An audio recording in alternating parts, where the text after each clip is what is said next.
I took a 200,000 job for total isolation. Then I found the list of rules for my roommate.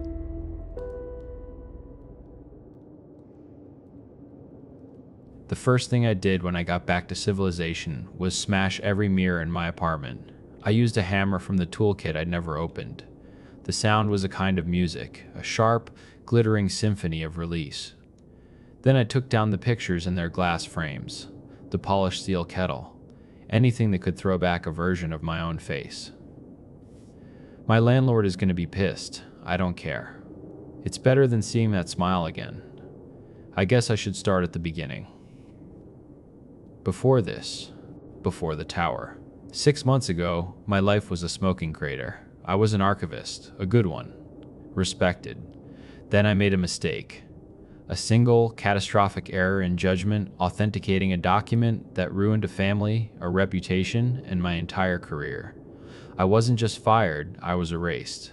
The shame was a physical thing, a sickness in my gut. I needed to disappear. The ad was buried deep on a job board for high-risk, high-reward contracts.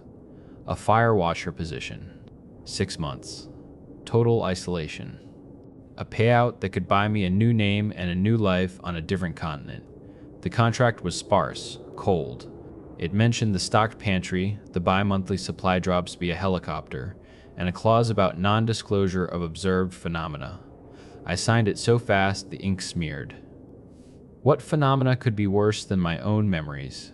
The helicopter ride was my funeral procession. The pilot, a man with a face like worn leather, didn't speak a word. He just flew. Below us, the world became a green, unforgiving blanket of trees. Then I saw it. Watchers Peak. A steel needle sticking straight out of the mountain's heart, scraping the belly of the clouds. It looked less like a building and more like a warning.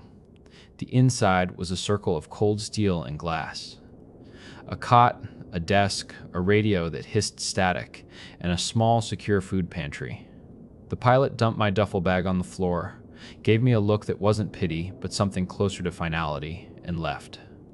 The chopper blades beat the air into a frantic retreat, and then silence.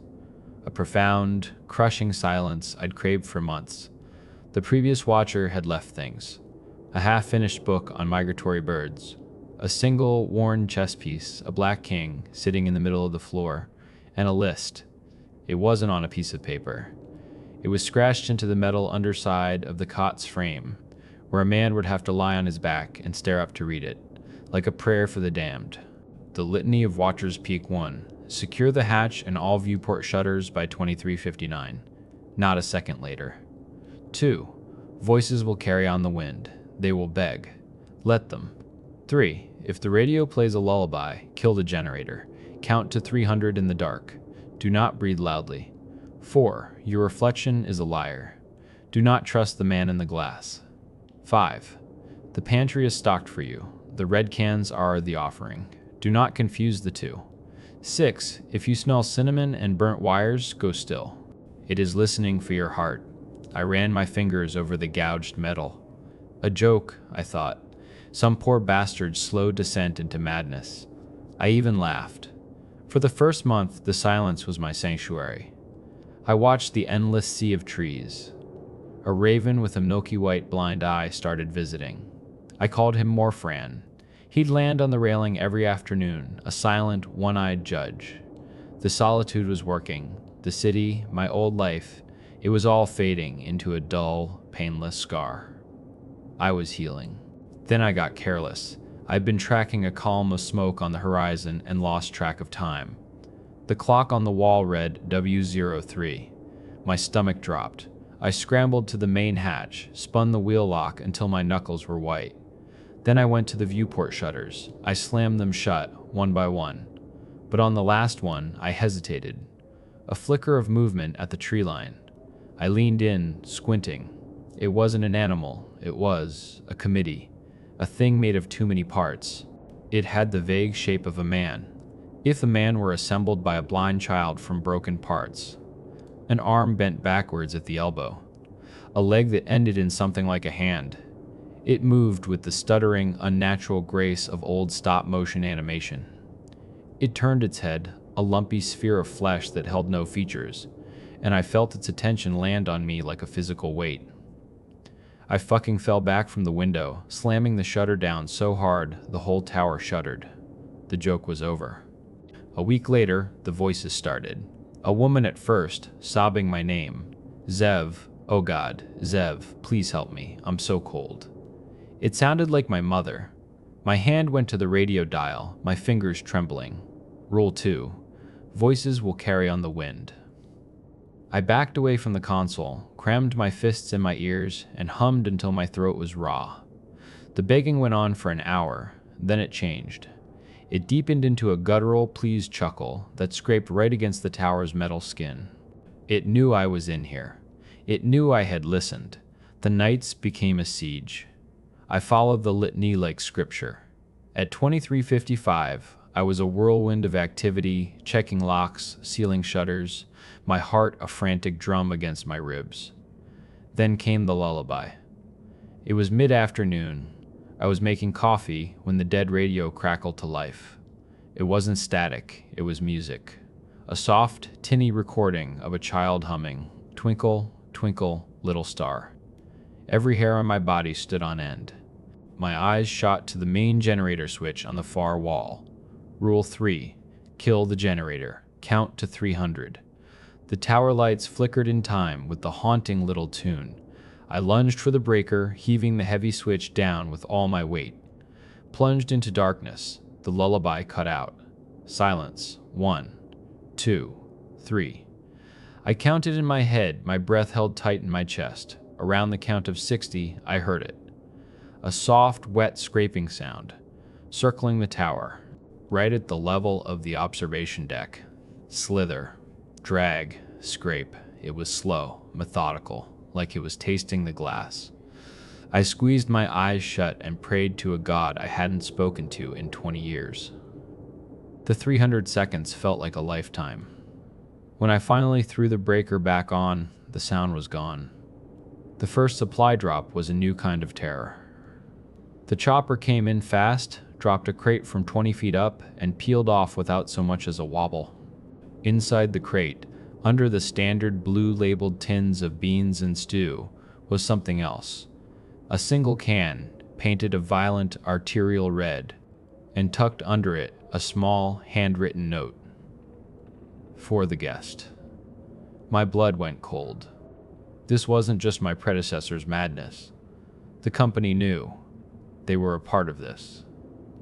That night, with trembling hands, I unlatched the main hatch just enough to slide the red can outside.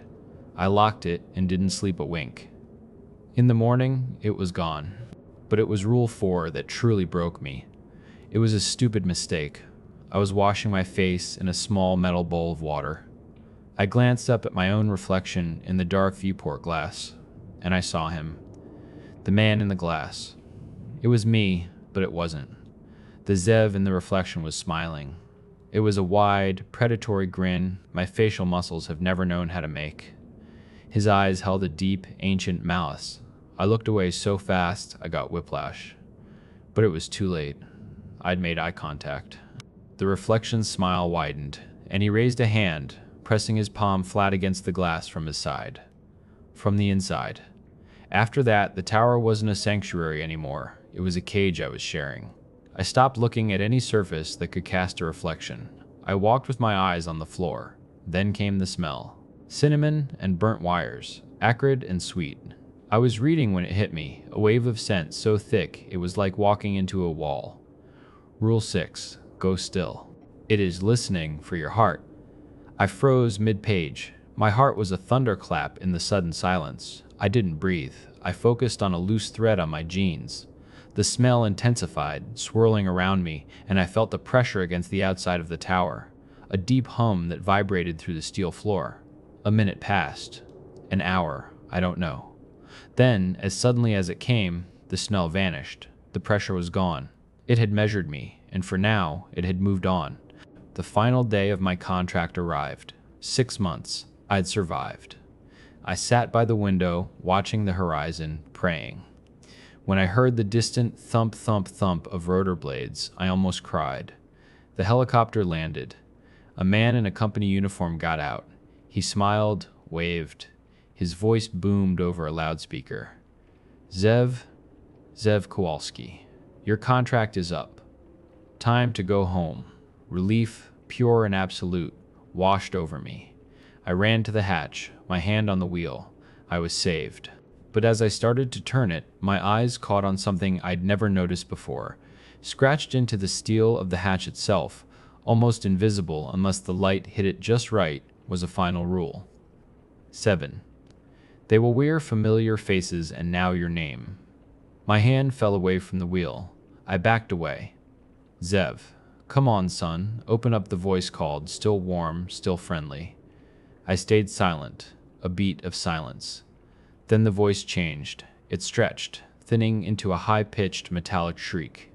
Openin' the door, Zev. A deafening boom slammed against the hatch, and the whole tower groaned. It wasn't banging. It was trying to peel the steel open like a can. I knew the locks wouldn't hold. I grabbed my pack and the emergency rope I'd found. I smashed the viewport on the opposite side of the tower, the glass exploding outwards. As the main hatch began to buckle and tear, I rappelled down into the biting wind, my hands raw, my mind screaming. I hit the ground and ran. I didn't look back until I reached the tree line. The tower was still standing, but it was wrong. The steel was flowing, warping, twisting upwards into a shape that defied geometry, a pulsating, silent monument to something awful. A park ranger found me 2 days later, delirious and babbling about a litany. I have an apartment now, a small, dark place. But I'm not free. It wasn't in the tower. The tower was just its anchor. It followed me. My paranoia is a part of my body now. I only eat food from blue cans. I avoid people, conversations. Any connection is a risk. And the reflections, God, the reflections, they're the worst. Sometimes in the dark screen of my laptop or a puddle on the street, I catch a glimpse of him, the other me, the one with the terrible smile. He's always watching, waiting. I'm writing this all down because I have to, because I just looked up from my keyboard, and for a split second, I saw him in the black mirror of my monitor. He was typing, too, and he was smiling.